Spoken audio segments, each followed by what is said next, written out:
Sumainyo ang Panginoon. At sumainyo rin. Ang mabuting balita ng Panginoon ayon kay San Juan. Papuri sa iyo, Panginoon.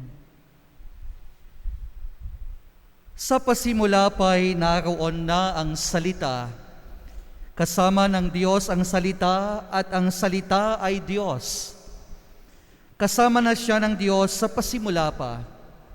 Sa pamamagitan niya nilikha ang lahat ng bagay at walang anumang nalikha ng hindi sa pamamagitan niya. Mula sa Kanya ang buhay at ang buhay ay siyang ilaw ng sangkatauhan. Nagliliwanag sa kadiliman ang ilaw at hindi ito kailanman nagapi ng kadiliman. Sinugo ng Diyos ang isang tao na nagngangalang Juan. Naparito siya upang magpatutuo tungkol sa ilaw at manalig sa ilaw ang lahat dahil sa patutuo niya. Hindi siya ang ilaw, kundi naparito siya upang magpatutuo tungkol sa ilaw. Ang tulay na ilaw na tumatanglaw sa lahat ng tao ay dumarating sa sanlibutan. Nasa sanlibutan ang salita. Nilikha ang sanlibutan sa pamamagitan niya, ngunit hindi siya nakilala ng sanlibutan. Naparito siya sa kanyang bayan, ngunit hindi siya tinanggap ng kanyang mga kababayan. Ngunit ang lahat ng tumanggap at nanalig sa kanya ay pinagkalooban niya ng karapatang maging anak ng Diyos. Sila nga'y naging anak ng Diyos hindi dahil sa isinilang sila ayon sa kalikasan, ni sa pita ng laman o sa kagagawan ng tao. Ang pagiging anak nila ay buhat sa Diyos. Naging tao ang salita at siya'y nanirahan sa piling natin. Nakita namin ang kanyang kapangyarihan at kadakilaan, puspos ng pag-ibig at katapatan. Tinanggap niya mula sa Ama ang kapangyarihan at kadakilaang ito bilang bugtong na anak. Nagpatutuo si Juan tungkol sa kanya at ganito ang kanyang sigaw: "Siya ang tinutukoy ko ng aking sabihin, ang darating na kasunod ko'y higit sa akin, sapagkat siya na bago pa ako ipanganak. Dahil sa siya'y puspos ng pag-ibig, tayong lahat ay tumanggap mula sa Kanya ng abot-abot na kaloob. Sapagkat ibinigay ang kautusan sa pamamagitan ni Moises, ngunit ang pag-ibig at ang katotohanan ay dumating sa pamamagitan ni Jesucristo. Kailanmay walang nakakita sa Diyos, subalit ipinakilala siya ng bugtong na anak. Siya'y Diyos na lubos na minamahal ng Ama."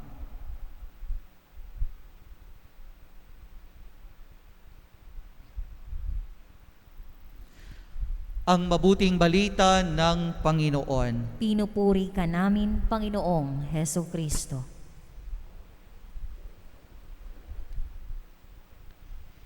Minsan ay meron pong tumabi sa akin at nagtanong.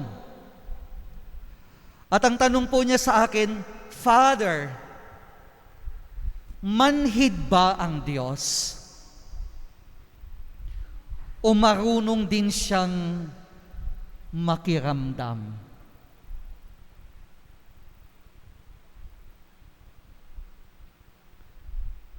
Ngayong Pasko sa panahon ng pandemya, most probably, isa yan sa mga katanungan natin. Sa lahat ng ito, nakiramdam ba ang Diyos sa atin? And you see, Christmas is a reminder that God is not naive, but He has the capacity to feel what we feel, to go through what we go through. Ibig sabihin, Yung sakit mo, naramdaman yan ng Diyos. Yung struggle mo, yung difficulty mo, naramdaman yan ng Diyos. Because when God became man, He also allowed Himself to feel whatever we feel as human beings. Kaya napakaganda ang Pasko eh. Bakit? Dahil alam mo na kahit ano pa yung mararamdaman mo at pagdadaanan mo, sigurado kang makikiramdam ang Diyos kasama mo. And so God has entered into us. And He wants to enter into what we experience. He wants to experience our pain, our loss, our grief, our sorrow, our difficulties. Pero ang tanong, do you allow or have you allowed God to enter into that? Yan kasi ang problema sa atin.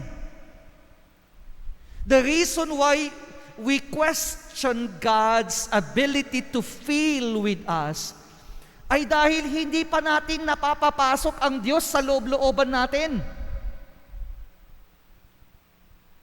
God has remained detached from us. Kumbaga, alien pa ang Diyos sa atin.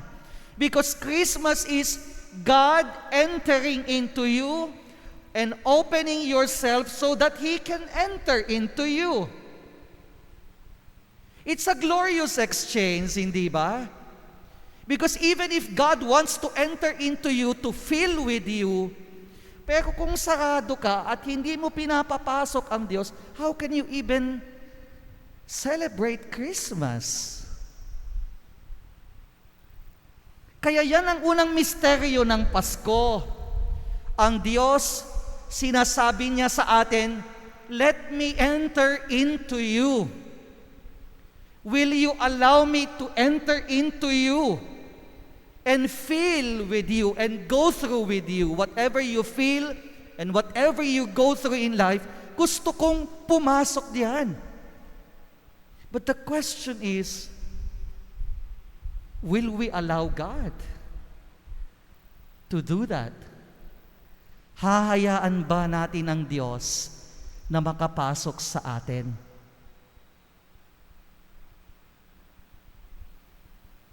Pangalawa is,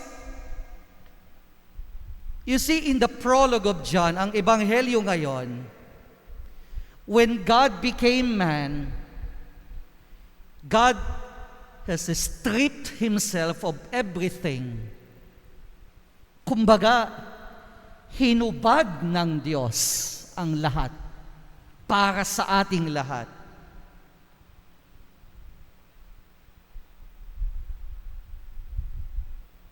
Kaya, siguro ang tanungin mo sa sarili mo, sino ba ako?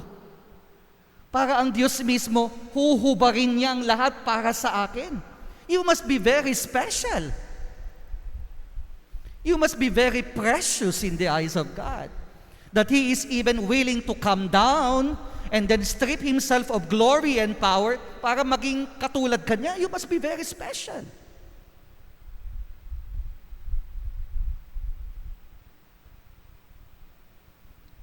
And thirdly, you see in Christmas, it's also a reminder na ang Diyos hindi lang marunong makiramdam, na ang Diyos hindi lang naghubad para sa ating lahat, kundi ang Diyos sa Kanyang pagkakatawang tao, niyakap niya ang bawat isa sa atin na walang pinipili.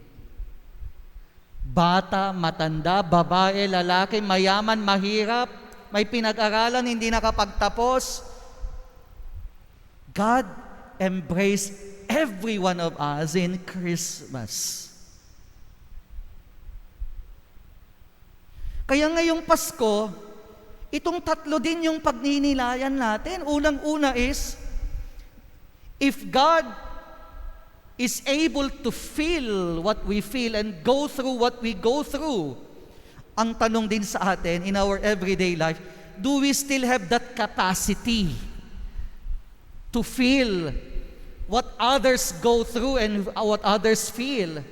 Ang problema kasi ngayon sa mundo, yung sa atin lang ang nararamdaman natin. Pero kung pakiramdam o makiramdam sa mga pinagdadaanan, hinaing, hirap, sakit